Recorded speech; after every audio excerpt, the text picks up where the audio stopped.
மீன்கொத்தி பறவை நீல நிற மின்னலின் கதை. அண்டார்டிகா தவிர உலகின் எல்லா நீர்நிலைகள் அருகிலும், சில சமயம் நீர்நிலைகள் இல்லாத காடுகளிலும் ஒரு சிறிய சாம்ராஜ்யத்தை ஆளும் ராஜாவைப் போல வாழும் ஒரு பறவைதான் மீன்கொத்தி பறவை, கிங்ஃபிஷர். அல்செடினிடை என்ற பெரிய பறவை குடும்பத்தைச் சேர்ந்த இவை தண்ணீருக்குள் மீன்களைக் கொத்தி வேட்டையாடும் திறனால் இந்த பெயரையே பெற்றன. தமிழில் இவை விச்சுலி என்றும் அழைக்கப்படுகின்றன. அற்புதமான தோற்றம் மற்றும் அமைப்பு. மீன்கொத்திகள் அளவில் சிறியவை முதல் நடுத்தரமானவை வரை இருக்கும். ஆஸ்திரேலியாவின் பிரம்மாண்டமான லாஃபிங் கூக்கபுரா உலகின் மிகப் பெரிய இனமாகவும், ஆப்பிரிக்காவின் ஆப்பிரிக்கன் பிக்மி கிங்ஃபிஷர் மிகச் சிறியதாகவும் உள்ளது. இவற்றின் உடல் அமைப்பு பார்ப்பதற்கு மிகவும் தனித்துவமானது. அலகு. இதுவே மீன்கொத்தியின் கிரீடம். இதன் நீண்ட, கூர்மையான மற்றும் தடித்த அலகு வேட்டையாட உதவுகிறது.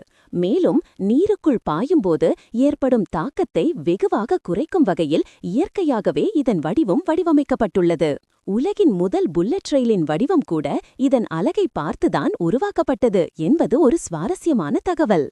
தலை மற்றும் வால். இவை உடலின் அளவிற்கு சற்று பெரிய தலை அமைப்பு மற்றும் ஒரு குறுகிய வால் ஆகியவையை கொண்டிருப்பதால் ஒரு தனிப்பட்ட தோற்றம் கிடைக்கிறது. கால்கள். கால்கள் பெரும்பாலும் குட்டையாகவும் சிவப்பு அல்லது கருஞ்சிவப்பு நிறத்திலும் இருக்கும். நிறம். மீன்கொத்தியின் இறகுகளில் தெரியும் பிரகாசமான நீலம், பச்சை, ஆரஞ்சு மற்றும் வெள்ளை நிற கலவை கண்களை கவரும். இதில் ஆச்சரியம் என்னவென்றால், நீல நிறம் அதன் இறகுகளில் உள்ள உண்மையான நிறமிகள் அல்ல, மாறாக ஒளியின் பிரதிபலிப்பால் ஏற்படுவதுதான். ஆண் மற்றும் பெண் பறவைகளின் நிறம் பெரும்பாலும் ஒத்திருக்கும். சில இனங்களில் மட்டுமே சிறிய வேறுபாடுகள் காணப்படும். மீன்கொத்தி வாழ்க்கை முறை மற்றும் வாழ்விடம். உலகம் முழுவதும் சுமார் 120க்கும் மேற்பட்ட மீன்கொத்தி இனங்கள் உள்ளன. பெரும்பாலானவை ஆறு, ஏரி, குளம் போன்ற நீர்நிலைகளுக்கு அருகில் வாழ்கின்றன.